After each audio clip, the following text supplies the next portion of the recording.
The Beatles before Revolver were Betty Draper, and the Beatles after Revolver were Megan Draper. In a period of 3.5 years, the Beatles went from Love Me Do to Tomorrow Never Knows. And even if you don't like the Beatles, you have to respect that enormous leap forward.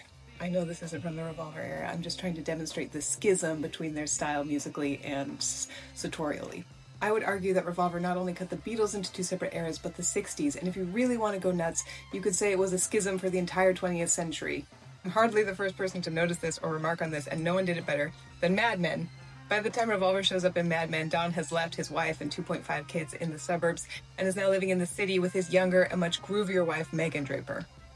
Megan tells Don to listen to Tomorrow Never Knows, and then what follows is a montage of all the characters vibing and shifting with the 60s. Peggy is smoking a joint, Megan is meditating in acting class, Pete is yearning for access to the sexual revolution.